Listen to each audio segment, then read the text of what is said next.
Chapter number 3 charge of GST. इसमें हम सीखेंगे कि क्या होता है सीजीएसटी, आईजीएसटी, एसजीएसटी और यूटीजीएसटी। और हम सीखेंगे कि क्या प्रोविजन है कलेक्शन ऑफ टैक्स और लिवाई ऑफ टैक्स के। साथ ही साथ हम देखेंगे रिवर्स चार्ज मैकेनिज्म क्या होता है, जिसके बारे में पिछली बार मैंने थोड़ा सा आपको बताया। और कंपोजिशन लिवाई क्या होता है वो भी हम देखिए। जो भी जीएसटी से रिलेटेड प्रोविजन है वो सीजीएसटी एक्ट में सेक्शन 9 में दिए हैं और सेम ही सेक्शन 5 है आईजीएसटी एक्ट का, तो सेम ही है। वो आईजीएसटी एक्ट का सेक्शन 5 है और सीजीएसटी एक्ट का सेक्शन 9 है। तो हम सीजीएसटी एक्ट के हिसाब से पढ़ लेंगे और सेम ही सेक्शन लगभग चलते हैं एसजीएसटी एक्ट और यूटीजीएसटी एक्ट में, बट वो नहीं पढ़ेंगे क्योंकि हर एक स्टेट का अलग अलग होता है। तो जो पूरे इंडिया पर एक जैसा अप्लाई हो रहा है उसी को ही पढ़ेंगे हम। तो सबसे पहले हम बात करते हैं इंट्रा स्टेट सप्लाई और इंटर स्टेट सप्लाई के बारे में। इंट्रा स्टेट सप्लाई का मतलब है with in the same state हम सप्लाई कर रहे हैं, और इंटर स्टेट सप्लाई का मतलब है एक स्टेट से दूसरी स्टेट में या एक स्टेट से दूसरी यूटी मतलब यूनियन टेरिटरी में, या एक यूटी से दूसरी यूटी में, या एक यूटी से दूसरे स्टेट में, मतलब अलग अलग जगह। Within the same UT या within the same state हम सप्लाई नहीं कर रहे हैं, तो वो इंटर स्टेट सप्लाई। ठीक है। तो जनरल रूल क्या है, जहां लोकेशन ऑफ सप्लायर और प्लेस ऑफ सप्लाई दोनों सेम है तो वो क्या है, इंट्रा स्टेट सप्लाई। सही है। सप्लायर जहां से गुड्स या सर्विस सप्लाई कर रहा है और रेसिपिएंट जहां गुड्स या सर्विस रिसीव कर रहा है, दोनों सेम स्टेट या यूटी में है, तो वो क्या है, इंट्रा स्टेट सप्लाई। और जहां पर लोकेशन अलग अलग है वो क्या है, इंटर स्टेट सप्लाई। आप कह सकते हो जो इंट्रा स्टेट सप्लाई नहीं है वो इंटर स्टेट सप्लाई हो जाएगी, है ना। तो टू स्टेट हो सकती है, टू डिफरेंट यूटी हो सकती है, एक स्टेट और एक यूटी हो सकती है। जीएसटी सीजीएसटी एक्ट जो central goods and service tax act 2017 है, ये पूरे इंडिया पे अप्लाई होता है। स्टेट के जीएसटी उसी स्टेट पर अप्लाई होते हैं, और यूटी जीएसटी यूटी जो यूनियन टेरिटरी विद लेजिस्लेचर है, जैसे दिल्ली, पुडुचेरी और जम्मू एंड कश्मीर, इसके जो जीएसटी लॉ हैं वो वहीं अप्लाई होते हैं।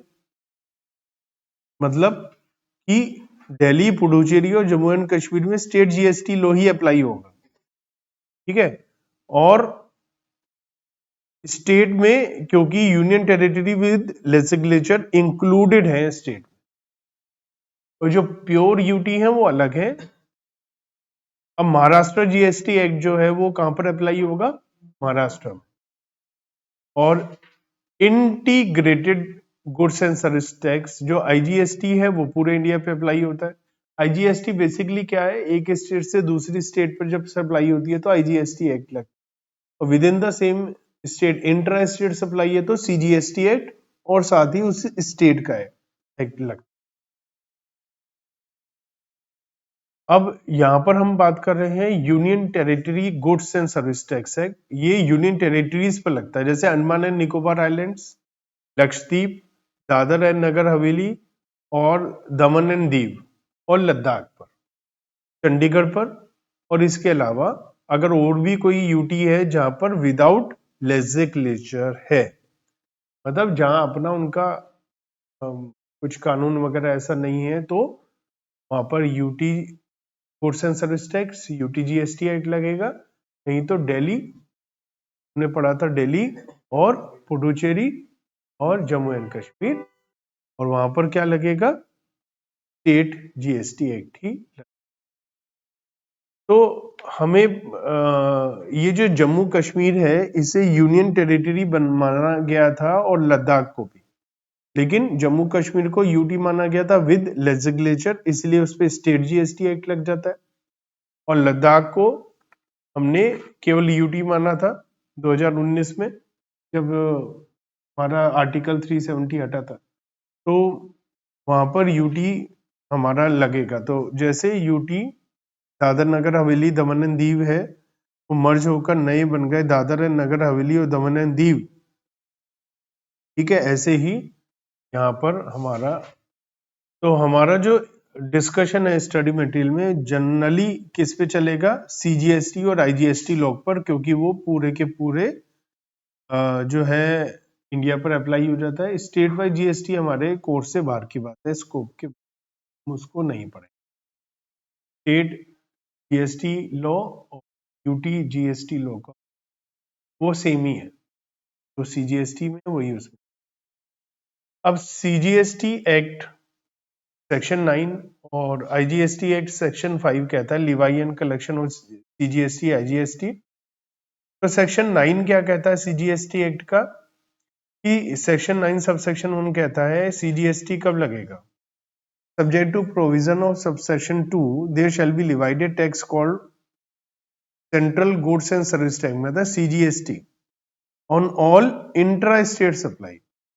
इंट्रा स्टेट सप्लाई किसे कहते हैं, जो within the same state लगती है, except the supply of alcoholic liquid for human consumption, क्योंकि उस पर तो हम जीएसटी लगाते ही नहीं है। ऑन द वैल्यू, अब कौन सी वैल्यू पर लगेगा, वो वैल्यू सेक्शन 15 में बताई गई है, अलग चैप्टर में हम पढ़ेंगे, और रेट भी हम अलग पढ़ेंगे, लेकिन वो रेट 28% से ज्यादा ना हो, मैक्सिमम रेट 28, या एज मे बी प्रेस्क्राइब और रिकमेंडेड बाय काउंसिल। कहने का मतलब है with in the same state पर क्या लगेगा, सीजीएसटी, और उतना ही एसजीएसटी भी लगता है। और the central tax on the supply of petroleum, high speed diesel, motor speed, natural gas, ये सब चीज पर अभी नहीं लगता है, लेकिन कब से लगेगा, जब से गवर्नमेंट बताएगी on the recommendation of council. इसका मतलब जो अल्कोहल है ह्यूमन कंजम्पशन के लिए वो तो जीएसटी के दायरे से बाहर है, लेकिन ये पेट्रोल डीजल वगैरह जीएसटी के दायरे में है, लेकिन अभी उस पर अप्लाई नहीं कर रहा है, कह रहे जिस दिन से कहेंगे उस दिन से अप्लाई हो, क्योंकि उस पर भी क्या होता है, स्टेट वैट लगता है और एक्साइज ड्यूटी भी लगती है उस पर, तो उसमें मेजर पार्ट तो टैक्सेस का होता है, और इसमें मैक्सिमम रेट 28% क्या रखा है, तो टैक्स बहुत कम हो जाएगा इस पर, इसलिए अभी बाहर रखा हो।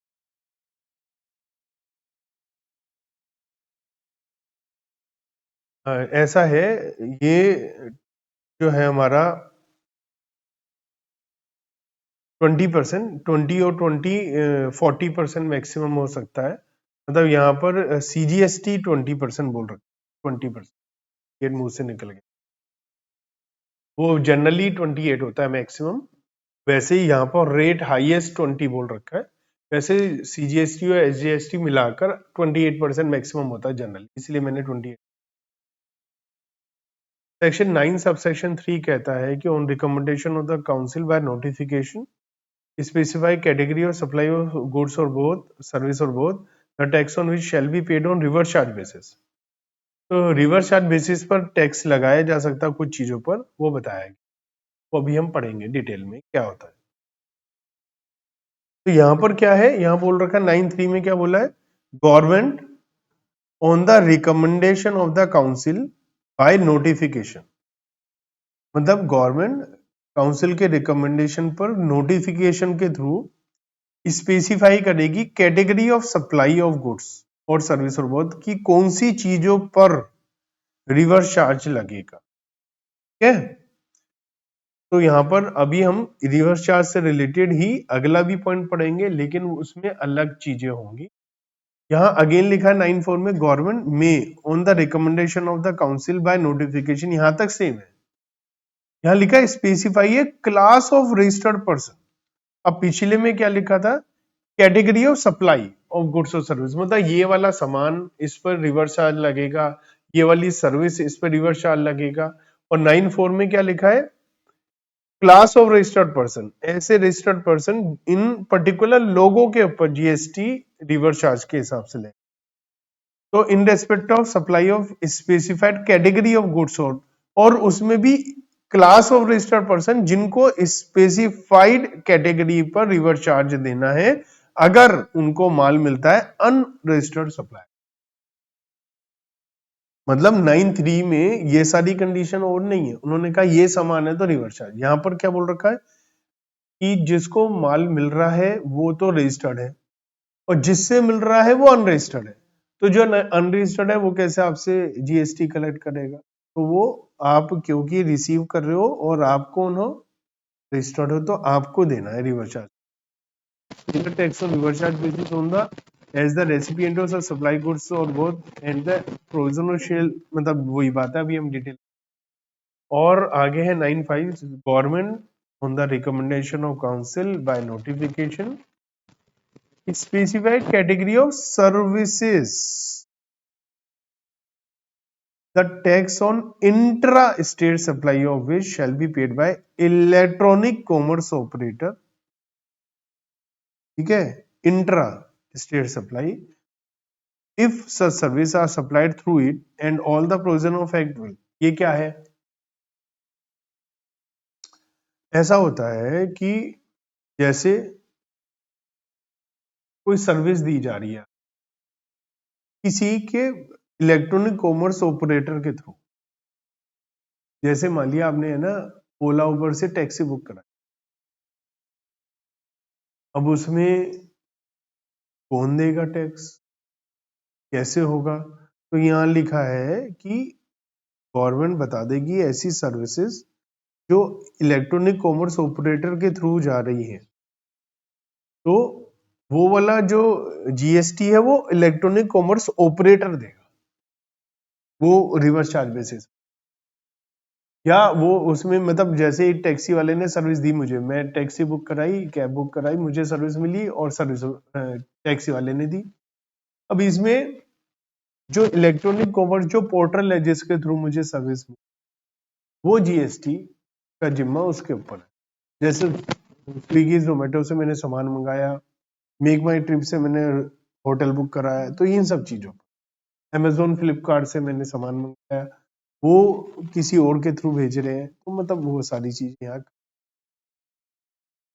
क्योंकि ये बड़े लोग हैं तो ये बड़े आराम से टैक्स दे सकते। 9(5) में लिखा provided that where an electronic commerce operator does not have a physical presence in the taxable territory, any person representing such electronic commerce operator for any purpose in taxable territory shall liable। मान लिया यहाँ पर हमने service ली है, वहां पर वो physical presence नहीं है, तो वो अपने रिप्रेजेंटेटिव को अपॉइंट करेंगे तो यहाँ पर टैक्स जमा। Provided further that where an electronic commerce operator does not have a physical presence and also does not have representative, such electronic commerce operator shall appoint a person in the taxable territory for the purpose of paying tax। वो appoint करना पड़ेगा, ठीक है, तभी वो आगे बढ़ पाए। सेक्शन 5 सेम है जैसे मैंने बताया था, मैंने अभी तो देखो सेक्शन 5(1) सेम है, बस यहाँ पर क्या लिखा है, subject to provision of subsection 2 there shall be levied a tax called the integrated goods and service tax on all interstate supply। 9(1) में क्या लिखा था, with in the same state, यहाँ पर इंटर स्टेट सप्लाई है, वहां पर भी था except alcohol for human consumption, यहाँ पर भी है। 9(2) में जो लिखा था कि डीजल वगैरह पे जब से लगेगा जब से बताएंगे, यहाँ पर 5(2) में भी यही बात लिखी। 9(3) में लिखा था कि रिवर्स चार्ज बेसिस पर दिया जाएगा category of supply of goods और सर्विस, यहाँ पर भी वही लिखा है। 9(4) में लिखा था कि स्पेशल कैटेगरी जहाँ रजिस्टर्ड पर्सन अनरजिस्टर्ड से लेगा, यहाँ भी वही लिखा है। 5(5) में भी वही लिखा है जो 9(5) में लिखा था, सारे वही है। और 9(6) में जो प्रोवाइडेड फर्दर वगैरह सब कुछ वही है। तो एनालाइज अगर हम इसे करें तो क्या ऐसे करेंगे कि सीजीएसटी किस पे लगेगा, with in the same state वाली या यूटी वाली सप्लाई ऑफ गुड्स और सर्विस और बोथ, जितनी अमाउंट का सीजीएसटी लगेगा ना, सेम ऐसे ही स्टेट जीएसटी में लिखा कि वहां पर भी यही लिखा है कि जब with in the same state होगा तो state goods and service tax भी लगेगा, तो दोनों का सेम अमाउंट होता है। अगर ये 9% लग रहा है तो वो भी 9%, ठीक है। The tax shall be collected, वो सब बता देंगे कैसे लिखेगा, ह्यूमन कंजम्पशन से बाहर है। आईजीएसटी कब लगेगा, जब एक स्टेट से दूसरी स्टेट हो। अच्छा, अगर आपने इंपोर्ट किया है गुड्स या सर्विस, उस पर भी आईजीएसटी लगे, ठीक है, वो हमारे कोड से बाहर है। In case of inter state supply of good service तो आईजीएसटी लगेगा। Since alcoholic liquor for human consumption is outside तो उस पर नहीं लगेगा। आईजीएसटी मैक्सिमम कितना हो सकता है, सीजीएसटी 20 है तो आईजीएसटी 40% हो सकता है, क्योंकि आईजीएसटी सीजीएसटी का डबल होता है, क्योंकि जितना सीजीएसटी होता है उतना एसजीएसटी होता है, तो आईजीएसटी उसका डबल होता है। अगर क्वेश्चन में लिखा आईजीएसटी 18% है तो बाय डिफॉल्ट सीजीएसटी एसजीएसटी 99%, ठीक है। अगर सीजीएसटी 9 है तो एसजीएसटी भी 9 है और उस पर आईजीएसटी 18 है, तो ये आपको हमेशा अपने आप पता होना चाहिए। However, CGST, IGST on supply of following items had not been levied. It shall be levied with effect from government will से पेट्रोलियम वगैरह पर अभी लगता नहीं है, जब गवर्नमेंट कहेगी तब से लगेगा। अब रिवर्स चार्ज को हम समझते हैं। What is reverse charge? Let us first understand the concept of reverse charge mechanism. Generally, the supplier of goods or service is liable to pay GST. GST कौन देता है? जो सप्लायर हो। However, under the reverse charge mechanism, the liability to pay GST is cast on the recipient of goods. जो receive कर रहा है वो जीएसटी देगा, ना कि जो दे रहा है सामान। सर्विस देने वाला, गुड सप्लाई करने वाला जनरली वो देता है, बट एक्सेप्शनल केस में जो रिसीवर है वो देता है। इसे बोलते हैं रिवर्स चार्ज में। रिवर्स चार्ज का मतलब है कि रिसीवर के ऊपर लाइबिलिटी है टैक्स जमा कराने की, ना कि सप्लायर।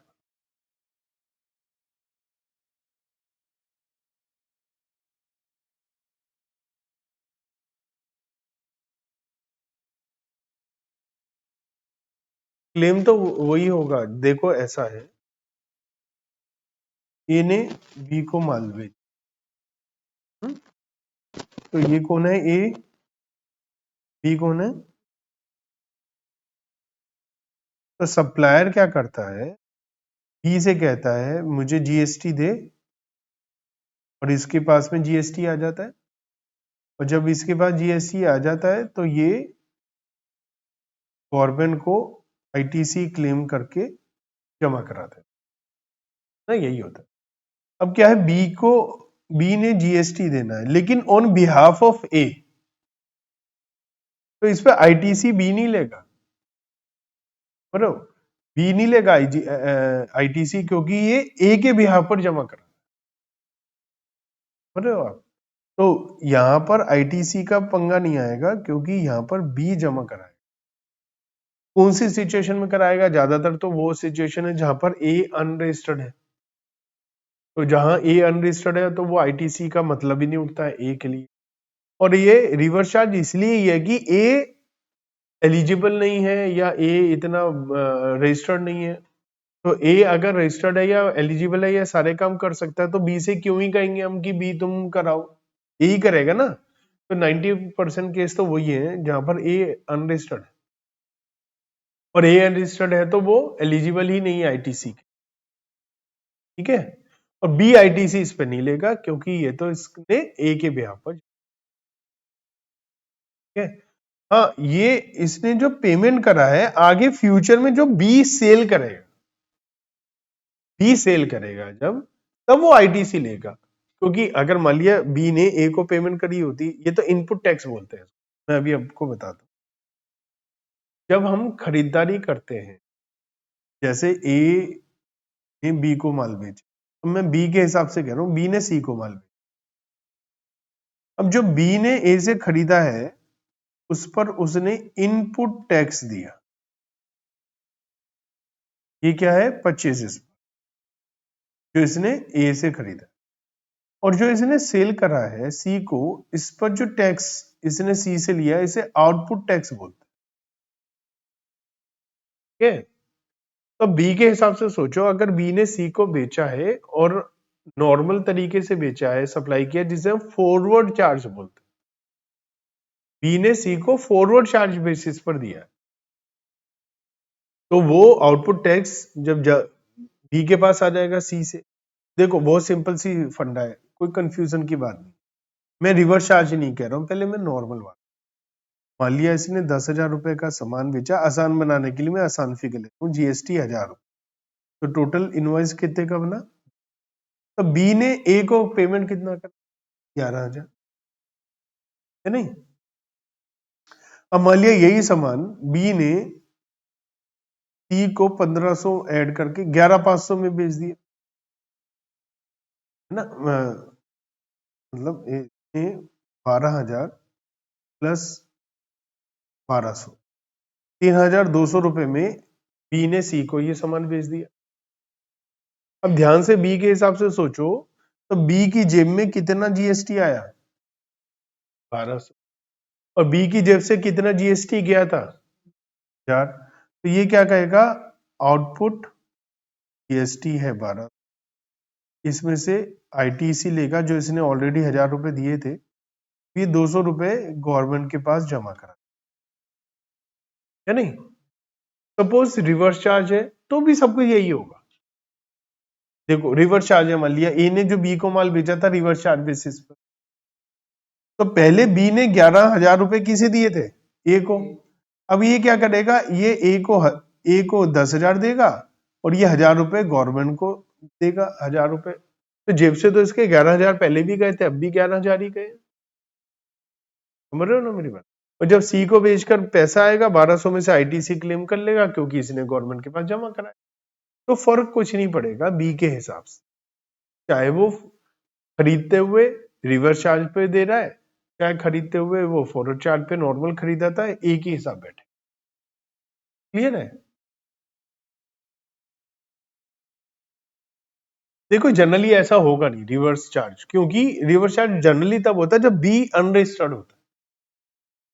अब बी जब रजिस्टर्ड है तो सी अनरजिस्टर्ड मतलब वो नहीं होगा। फिर भी अब मान लिया सी रिवर्स चार्ज बेसिस पर, मान लेते हैं इमेजिनरी केस ले लेते हैं कि सी ने रिवर्स चार्ज के बेस पे जमा करा, तो अब बी जो बी है, बी के जेब में कितने पैसे आए थे?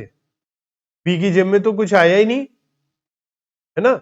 तो अब क्या है कि बी जो है 1,000 रुपए इसकी जेब से गए थे ना, और वापस तो आए नहीं क्योंकि रिवर्स चार्ज से कर लेंगे, तो ये रिफंड क्लेम करेगा कि भैया मेरे 1,000 रुपए वापस दो मुझे, क्योंकि गवर्नमेंट के पास कितने पैसे पहुंच गए? 1,200, और 1,000 ये भी पहुंच गए, तो गवर्नमेंट के पास 2,200 पहुंच गए, पहुंचने थे 1,200, तो ये रिफंड क्लेम करेगा।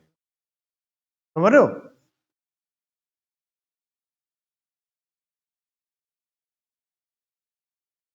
चलिए आगे बढ़ते हैं। तो रिवर्स चार्ज थोड़ा बहुत समझ में आया, आगे बहुत ज्यादा हम रिवर्स चार्ज के बारे में पढ़े नहीं। It may be noted that underlying principle of an indirect tax is that the burden of tax has to be ultimately passed on to the recipient. देना तो रेसिपिएंट नहीं है, चाहे वो सप्लायर को दे या गवर्नमेंट के पास जमा कराए, लेकिन रिवर्स चार्ज में रेसिपिएंट की जिम्मेदारी है वो गवर्नमेंट को जमा कराए। क्योंकि अब देखो जीएसटी जो होता है वो इनडायरेक्ट टैक्स होता है। इनडायरेक्ट क्यों नाम है? इनडायरेक्ट नाम इसलिए कि ए ने बी को माल बेचा, बी की जेब से टैक्स जा रहा है लेकिन जमा करा रहा है गवर्नमेंट के पास ए, ये खुद जमा नहीं करा रहा, इसलिए इनडायरेक्ट है। लेकिन रिवर्स चार्ज में तो ये डायरेक्ट ही हो गया, एक तरीके से उसी की जेब से जा रहा है और वही जमा करा रहा है। तो GST being an indirect tax principle holds good for GST. Under normal circumstances, statutory liability to deposit GST and undertake compliances is on supplier. Supplier के पास ही है ये, है ना? तो जीएसटी सप्लायर को जीएसटी में रजिस्ट्रेशन कराना पड़ेगा, उसकी ये गवर्नमेंट को रिटर्न फाइल करनी पड़ेगी, सारे काम करने पड़ेंगे। तो वाइल ही में recover the same from the recipient, recipient से वो रिकवर कर सकता है। लेकिन under reverse charge mechanism the statutory liability to deposit GST और सारे कंप्लायंसेस करने की जिम्मेदारी किसके पास है? रेसिपिएंट के। इवन अगर उसे रजिस्ट्रेशन कराने की जरूरत पड़ सकती है, अगर नहीं है भी हम वो भी देखेंगे कब का रिवर्स चार्ज लगेगा। तो हमारे पास दो टाइप के रिवर्स चार्ज सिनेरियो हैं। पहला तो सेक्शन 9 सबसेक्शन 3 में है। First scenario occurs in case of supply of specified category of goods और सर्विसेज, सेक्शन 9(3) में है, जो सेम प्रोविजन 5(3) में जीएसटी। और दूसरा सिनेरियो है जो 9(4) में दिया हुआ है, स्पेशल कैटेगरी अनरजिस्टर्ड वाला केस। जो अनरजिस्टर्ड सप्लायर है, रजिस्टर्ड रेसिपिएंट है, ठीक है। तो goods and services notified under reverse charge mechanism, तो हमारे कोर्स में मेनली सर्विसेज है, गुड्स नहीं है। फिर भी एक हल्का से एक पैराग्राफ में हम गुड्स के बारे में पढ़ लेते हैं। Supplier of goods taxable under reverse charge, that is supply of goods where tax is payable by the recipient. तो ये कौन कौन से हैं? Cashew nuts, bidi wrapper leaves, tobacco leaves, raw cotton, supply of lottery,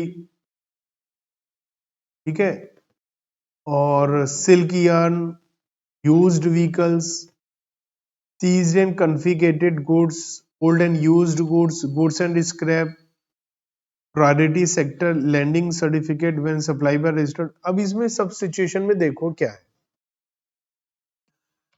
पीढ़ी बनती है पेड़ के पत्ते से, वो गरीब लोग, किसान लोग उसको सप्लाई करेंगे मैन्युफैक्चरर को।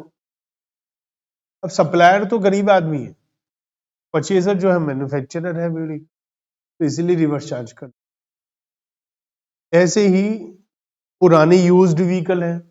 अब यूज्ड व्हीकल मान लिया मैं या आप किसी एजेंसी वाले को बेच रहे हैं, ब्रोकर को बेच रहे हैं, तो वो बड़ा बिजनेसमैन है, हम बिजनेस थोड़ी ना कर रहे हैं। जरूरी हो सकता है मैं नौकरी करता हूँ, मैं अपनी व्हीकल बेच रहा हूँ, तो मैं कहाँ रजिस्ट्रेशन कराता रहूंगा। तो ये जिम्मेदारी किसकी? उसी की है, वही जीएसटी जमा कराए। लेकिन ये सब हमने नहीं पढ़ना, बारे में मेनली क्या है, सर्विसेज। तो इसके बारे में हम थोड़ा ज्यादा पढ़ें। तो सप्लाई और services taxable under reverse charge, section 9 subsection 3, that is the service where tax is payable by the resident.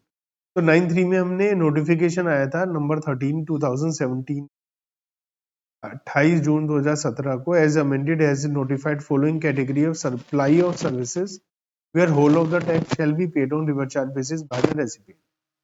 तो जो लिस्ट हम पढ़ रहे हैं सर्विसेज की, उसमें रेसिपिएंट को टैक्स देना।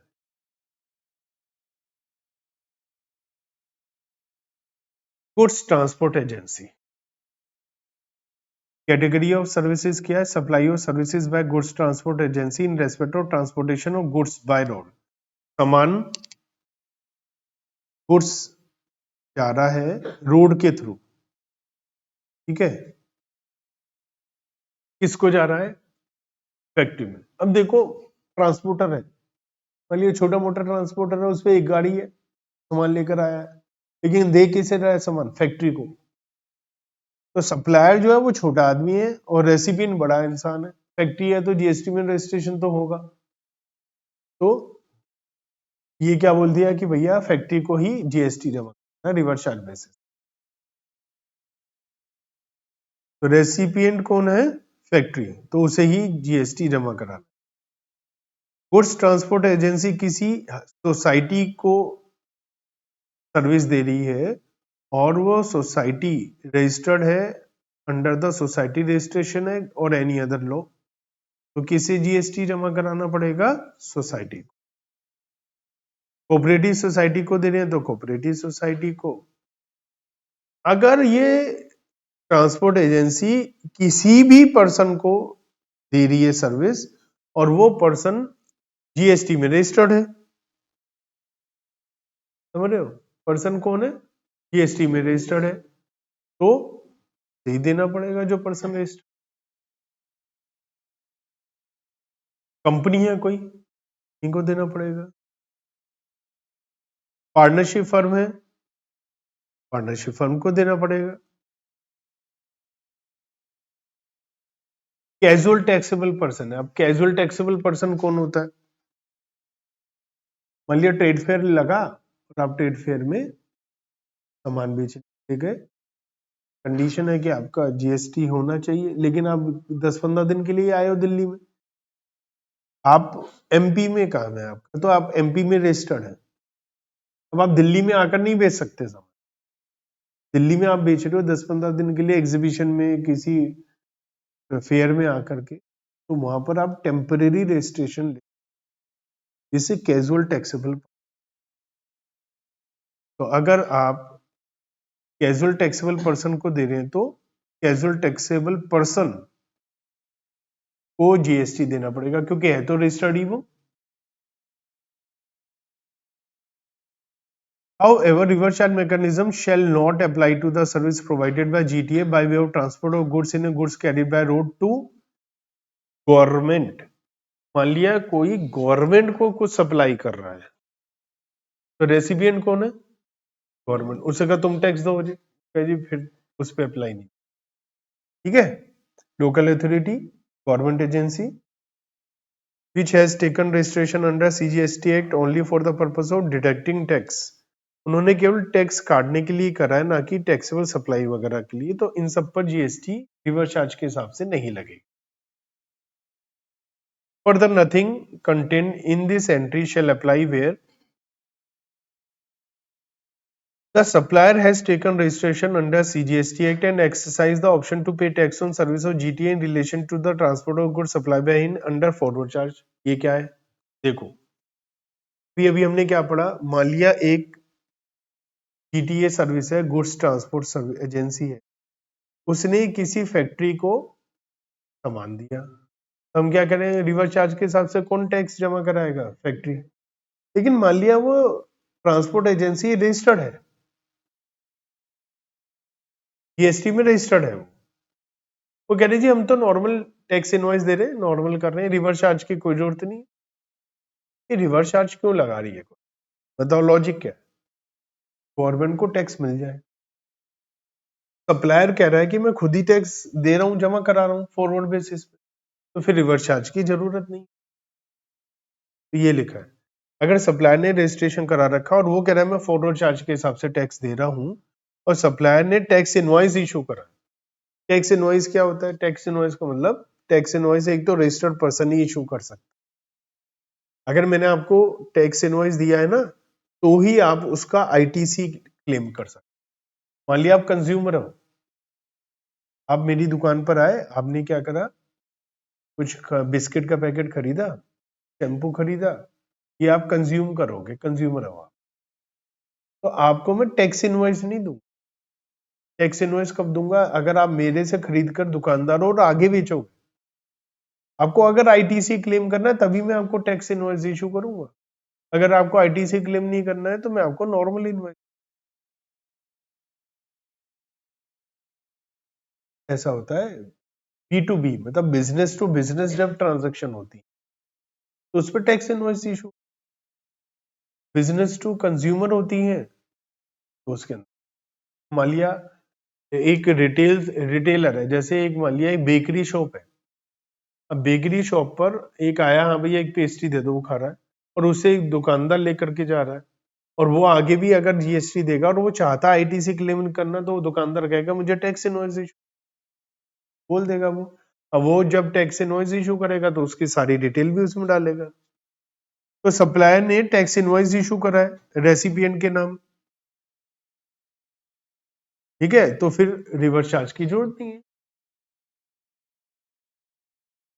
सप्लायर और सर्विस है। अब दूसरा, अभी तक हमारी क्या चल रही थी? जीटीए, वो खत्म हो गई बात, उसमें कोई कंफ्यूजन है? अब है individual advocate including a senior advocate और फर्म ऑफ एडवोकेट, और वो सप्लाई दे रहे हैं service provided by individual advocate और सीनियर एडवोकेट और firm of advocate by way of legal service directly और इनडायरेक्टली। और वो किसको दे रहे हैं? किसी भी बिजनेस एंटिटी को सर्विसेज। एडवोकेट सर्विस दे रहा है किसे? बिजनेस है। अब यहां दिक्कत क्या है? एडवोकेट टैक्स ही नहीं देगा, जीएसटी देगा ही नहीं। लेकिन अब क्या है कि जो सर्विस ले रहे हैं कंपनी वाले, वो तो अपने P&L अकाउंट में खर्चा दिखाएंगे, लीगल एक्सपेंस, तो उनसे कहा आपको जीएसटी जमा करा, क्योंकि आप सर्विस ले रहे हो। इसमें कोई कंफ्यूजन? लेकिन बिजनेस एंटिटी होनी चाहिए और टैक्सेबल टेरिटरी में होना चाहिए बिजनेस एंटिटी। अगर बिजनेस एंटिटी नहीं है तो जीएसटी नहीं लगेगा। ठीक है। रिवर्स चार्ज कब लगेगा? लॉजिक समझो ना भाई, एक आम आदमी एडवोकेट से जाके कुछ सलाह ले रहा है तो उससे जीएसटी थोड़ी ना जमा कराना है, बिजनेस एंटिटी रजिस्टर्ड है तभी तो, ठीक है। ऐसे ही ट्रिब्यूनल, मतलब जैसे कोर्ट वगैरह होते हैं, ये सब सर्विसेज देते हैं, तो ये भी बिजनेस एंटिटी को, भाई इनकी सर्विसेज भी तो सर्विसेज है, जीएसटी लगेगा तभी जब किसको देंगे, ये बिजनेस एंटिटी, ठीक है। नेक्स्ट, एनी पर्सन, अब कोई भी स्पॉन्सर है, स्पॉन्सर किसी को कर रहा है और जो रेसिपिएंट है सर्विस के वो कंपनी या पार्टनरशिप, वो भी रिवर्स चार्ज के हिसाब से टैक्सेबल होगा। यहाँ पर रिवर्स चार्ज वही है, लॉजिकली सोचोगे, यहाँ पर रेसिपिएंट जो है बड़े लोग हैं और सप्लायर छोटा है, वहां पर बड़े लोगों के जिम्मे लगा दिया कि आपको जीएसटी जमा कराना। सेंट्रल गवर्नमेंट सप्लाई कर रही है, ठीक है, किसको, बिजनेस एंटिटी को, कोई भी, तो अब सेंट्रल गवर्नमेंट कहाँ चक्रों में टैक्स ये वो जमा क्या, भैया तुम ही जमा करो रिवर्स चार्ज बेसिस, ठीक है।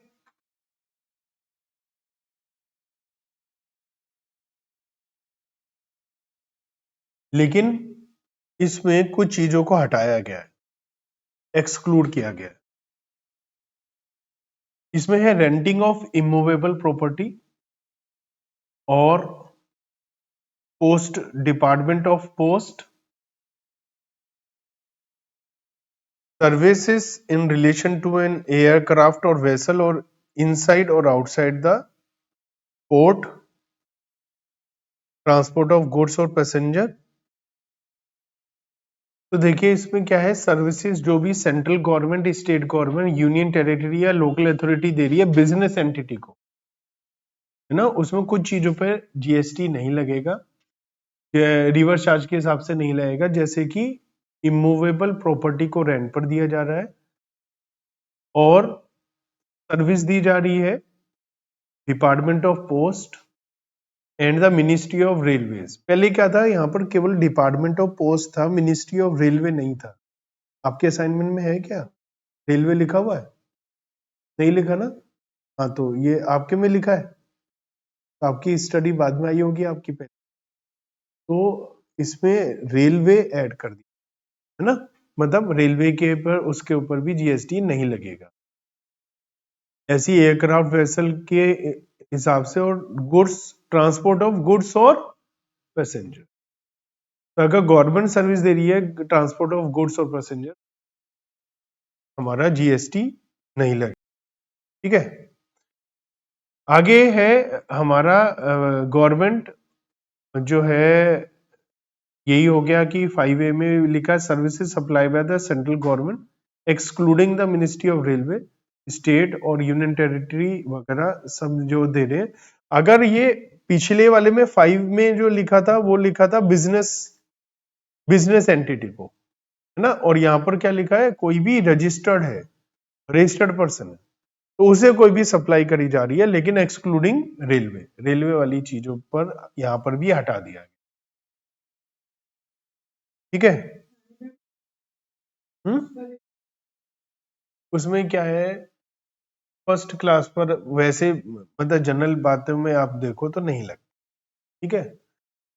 एनी पर्सन यहाँ रिवर्स चार्ज से हटा दिया गया है, एनी उसके अलावा कोई भी इंसान सर्विस दे रहा है और रेसिपिएंट रजिस्टर्ड है, ठीक है, और service by of renting of residential dwelling to a registered person, मतलब कोई इंसान दे रहा है किसी ऐसे बंदे को किराए का मकान जो खुद ही रजिस्टर्ड है जीएसटी में, तो उसे रिवर्स चार्ज के हिसाब से जीएसटी देना पड़ेगा, ठीक है।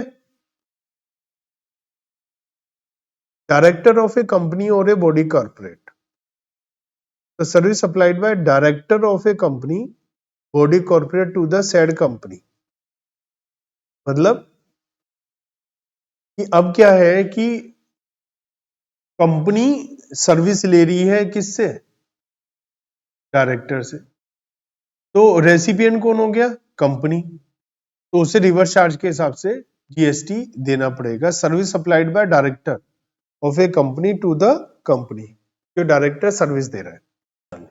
देखो यहां पर ये क्लैरिफाई किया गया है कि जो सर्विस दे रहा है director to the company in his private या पर्सनल कैपेसिटी, तो ऐसी सर्विस जो वो रेंट, जैसे कि रेंटिंग ऑफ इमूवेबल प्रॉपर्टी, मान लिया डायरेक्टर ने अपनी कोई प्रॉपर्टी किराए पर दी है कंपनी, तो ये एज ए डायरेक्टर नहीं दिया, as a third person, other person, director की कैपेसिटी में थोड़ी ना दिया, वो तो एक लैंड ओनर की तरह दे रहा है। By of renting of immovable property are not taxable under reverse charge bracket. ठीक है, ओनली दो service supplied by the director of company which are supplied by him in the capacity of director, वो RCM के हिसाब से होगी, क्योंकि company बड़ी है और वो डायरेक्टर से सर्विस ले रहा है। ठीक है, असल में क्या है कि हमने पढ़ा था ना कि एम्प्लॉई एम्प्लॉयर ये एग्जेम्प्ट होता है, जीएसटी नहीं लगता, क्योंकि वो एम्प्लॉई होता है, नौकर होता है। डायरेक्टर नौकर नहीं होता है, तो डायरेक्टर की सर्विसेज पर उसे जो फीस वगैरह मिलती है उस पर जीएसटी लगता है। तो वो लिखा है कि उस पर रिवर्स चार्ज के हिसाब से लगेगा, क्योंकि कंपनी रेसिपिएंट है लेकिन बड़ी है कंपनी, बट इंडिविजुअल कैपेसिटी में जो वो दे रहा है उस पर जीएसटी नहीं लगे। Insurance agent, insurance agent insurance company के लिए काम करता है, उसको सर्विस देता, नौकरी नहीं करता उसकी, तो वहां पर कौन देगा जीएसटी? कंपनी, क्योंकि कंपनी बड़ी है ना। रिकवरी एजेंट, ऐसी रिकवरी एजेंट होते हैं बैंक वगैरह के जो पैसे रिकवर करने जाते हैं, तो वो भी रिवर्स चार्ज के हिसाब से लगेगा। म्यूजिक कंपोजर, फोटोग्राफर, आर्टिस्ट वगैरह है, तो ये सब सर्विसेज दे रहे हैं म्यूजिक कंपनी को, है ना। अब जैसे मान लिया कोई आप म्यूजिक कंपनी है आपकी, बहुत बड़ी बिजनेस है और आप प्रोड्यूसर वगैरह हैं, आप म्यूजिक डायरेक्टर से म्यूजिक ले रहे हैं, फोटोग्राफर से फोटो खिंचवा रहे हैं, तो वो सर्विस दे रहा है आपको, है ना। और आप क्या कर रहे हैं, आप बड़े हैं, आप सर्विस ले रहे हैं, आप बड़ी बड़ी कंपनी है आजकल जो मूवी बनाते हैं या ये सब, तो उनको रिवर्स चार्ज के हिसाब से जीएसटी देना ना। आप सिंगर, फोटोग्राफर वगैरह वो थोड़ी ना टैक्स देते रहेंगे, सप्लायर है वो, लेकिन ऑथर है ऐसे ही। अब ऑथर है तो वो क्या कर रहा है, वो कुछ अपना पब्लिशर को काम करके दे रहा है, तो पब्लिशर देगा वहां पर जीएसटी। ठीक है ना, क्लियर है।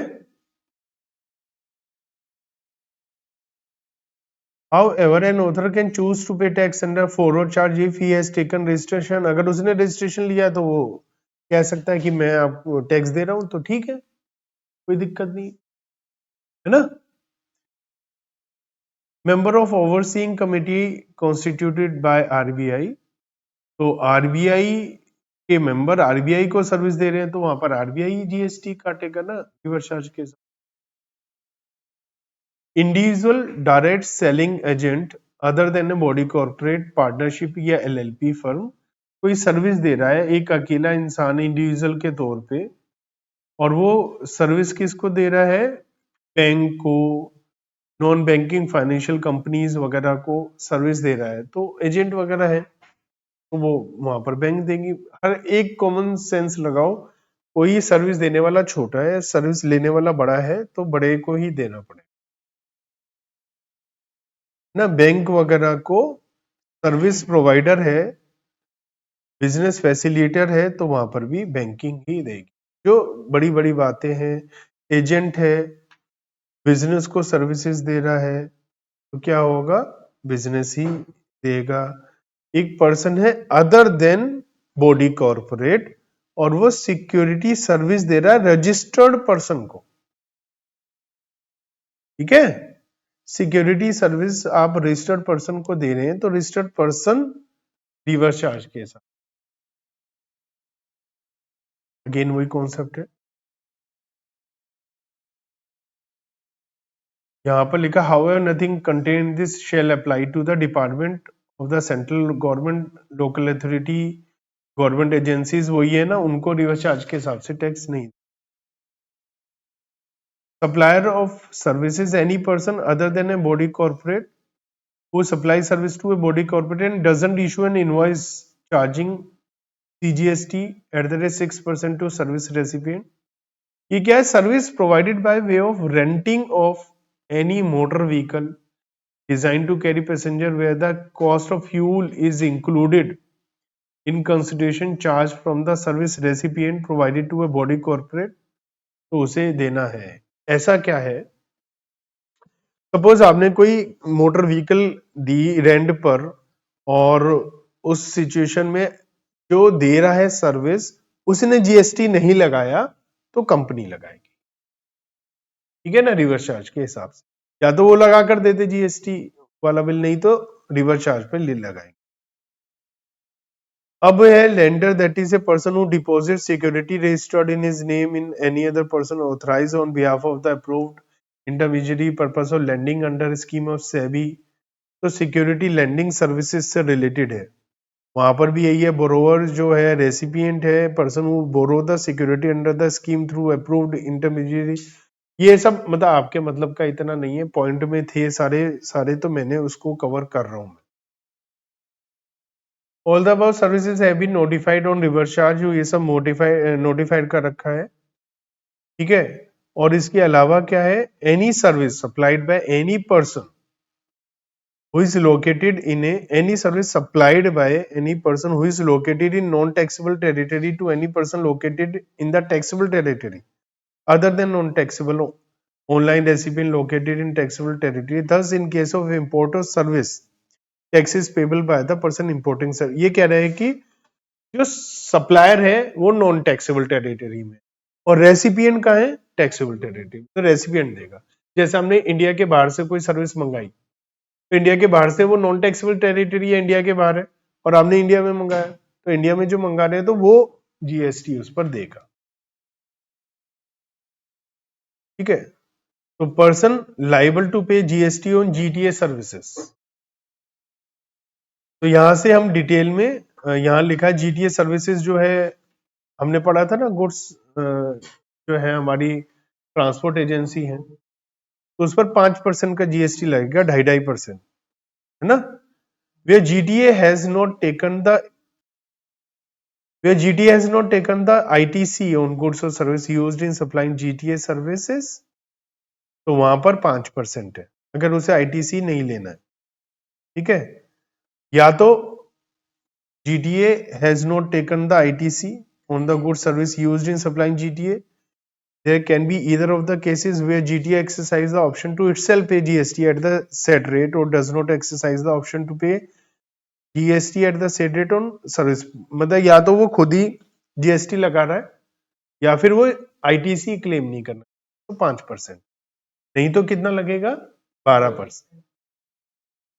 Where GTA exercise the option to pay by GST at the rate on service supplied by it, in this case there is no restriction on ITC. मतलब अगर मैं GTA सर्विस हूं और मैं ये कह रहा हूँ रिवर्स चार्ज लगा लो भाई 5% है, या मैं कह रहा हूं मैं ही लगा रहा हूं मुझे नहीं चाहिए ITC तो 5%, और अगर मुझे ITC चाहिए तो मैं खुद ही लगा रहा हूं तो 12%. ठीक है. तो ये लिखा है पर्सन लाइबल टू पे under GTA service where recipient registered GTA exercise the option to itself pay tax. वो कह रहा मैं खुद ही फॉरवर्ड चार्ज के हिसाब से दूंगा तो 12%, है ना. अगर GTA does not exercise the option to itself pay GST, तो GST रिवर्स चार्ज के हिसाब से कितना लगेगा? 5%. ठीक है. और फॉरवर्ड चार्ज में अगर वो कहता है मुझे मैं फॉरवर्ड चार्ज ही दे रहा हूं बट मुझे ITC क्लेम नहीं करना है तो 5%. ठीक है.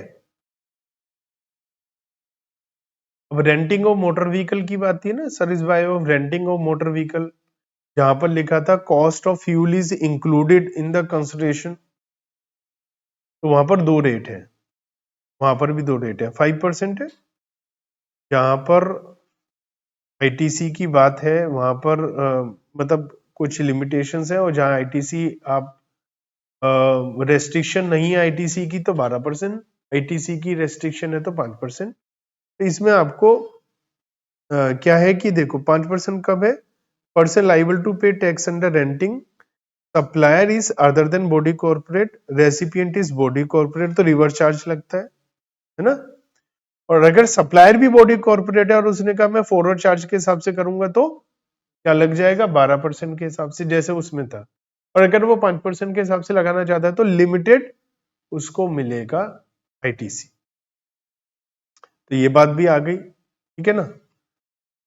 आगे है, now there may arise a doubt as to whether RCM is applicable on service of renting of motor vehicle design to carry passengers और service of transportation of passenger. अगर हमने रेंटिंग है मोटर व्हीकल पैसेंजर के लिए, देखो हम service दे रहे हैं, मोटर व्हीकल को रेंट पर दे रहे हैं ना, ताकि वो पैसेंजर को कैरी करे, या service of transportation of passenger, हमारी खुद की ही सर्विस है और हम ट्रांसपोर्ट करते हैं एक जगह से दूसरी, बस चलती है हमारी। It is clarified that there is clear distinction between the two services. दोनों अलग अलग हेडिंग में आती है, दोनों के अलग अलग टैरिफ है। Service of renting of motor vehicle,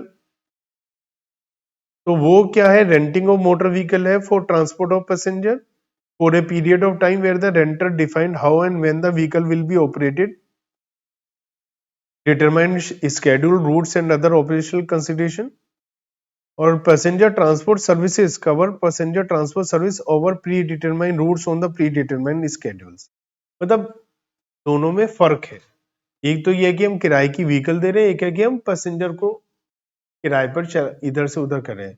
तो बॉडी कॉर्पोरेट ने जहां किराए पर लिया है motor vehicle for transport of employ etcetera, जैसे मान लिया कंपनी ने किराए की बस ली, आपने देखा होगा जॉब करते हैं ना, जॉब करते हैं तो कई बार क्या होता है कि कंपनी वाले आपको कैब की फैसिलिटी दे देती है कि एम्प्लॉयज को यहाँ से पिक कर लेगी।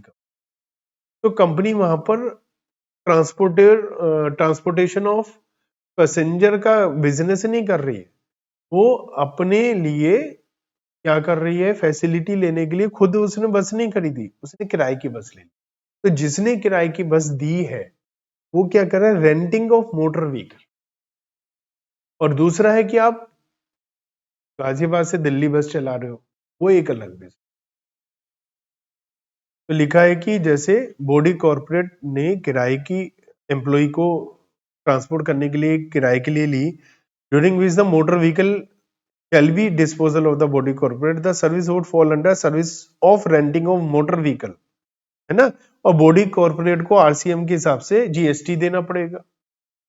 River charge would apply on act of renting of vehicle by body corporate and in such case it is for the body corporate to use the manner as it like subject to agreement, वो अपने हिसाब से vehicle को use करेंगे। However, where the body corporate avail the passenger transport service for specific journey or voyage and does not take vehicle on rent, the service would fall under passenger transport service and the body corporate shall not be liable to GST on RCM। ये क्या है, मान लिया company ने बोला कि है ना हमें अपने एम्प्लॉय को पिकनिक पर लेकर जा रहे हैं 2 दिन के लिए, और आपकी ट्रांसपोर्ट एजेंसी है, हमने कहा बस चाहिए 2 दिन के लिए, और आपने क्या करा, पैसा लिया पूरा आने जाने का 50,000। ये हायर ऑफ मोटर व्हीकल में नहीं आएगा, ये तो आपकी, मैंने क्या करा, एक पर्टिकुलर जर्नी के लिए किराए पर लिया, तो एक तरीके से मैंने बस किराए की नहीं ली, पूरी फैसिलिटी किराए के लिए, आप डीजल भी उसमें डाल रहे हो, आप रास्ते का टैक्स भी दे रहे हो, समझ रहे हो। हम घूमने जाते हैं कहीं 1-2 दिन के लिए, 3 दिन के लिए, हमने बस ले ली, कार ले ली, वो वाली सर्विस पे आरसीएम नहीं लगता है। आरसीएम कहाँ लगेगा, जहां पर मैंने आपसे लीज पर, किराए पर मोटर व्हीकल ले ली, महीने 2 महीने साल भर के लिए, उस पर।